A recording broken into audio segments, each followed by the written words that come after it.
తెలంగాణ రాష్ట్రంలో 16వ ఆర్థిక సంఘం రెండో రోజు పర్యటిస్తోంది.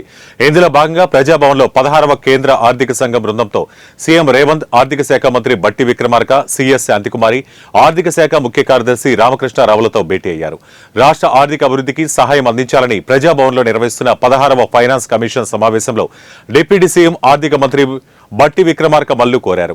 పన్నుల నుంచి మాకు వచ్చే ఆదాయం వాటాను 41% నుంచి 50% పెంచాలని కోరారు. రైతు భరోసా, రైతు రుణమాఫీ రాష్ట్రానికి జీవరేఖ లాంటివి. ఈ రాష్ట్ర ప్రజలకు ఆర్థిక భరోసాలు అధిక భద్రతను కల్పిస్తాయని తెలిపారు.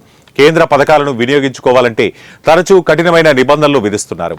ఫలితంగా కేంద్ర ప్రాయోజిక పథకాలను పెంపొందడంలో రాష్ట్రాలు ఇబ్బందులను ఎదుర్కొంటున్నాయన్నారు. రాష్ట్రాలు తమ అవసరాలకు అనుగుణంగా కేంద్ర ప్రేరిత పథకాలను రూపొందించడానికి స్వయం ప్రతిపత్తిని అందించాలని పేర్కొన్నారు. తెలంగాణ రాష్ట్రం కీలక దశలో ఉంది. అధికంగా వేగంగా అడుగులు వేస్తోందని తెలిపారు. గత ఆర్థిక సంవత్సరం ముగిసే నాటికి 6.85 లక్షల కోట్లకు పైగా రుణభారంతో సతమతమవుతుందన్నారు. సీఎస్లు సర్ఛార్జీలో రాష్ట్రాలకు వాటా ఇవ్వాలని కోరారు. స్థూల పన్ను ఆదాయంలో రాష్ట్రాల వాటా తక్కువగా ఉందన్నారు.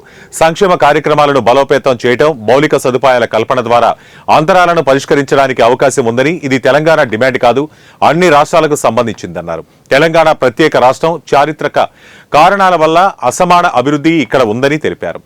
సమాన తల పరిష్కారానికి మౌలిక సదుపాయాలు, సంక్షేమ రంగంపై గణనీయంగా ఖర్చు చేయాల్సి ఉందన్నారు.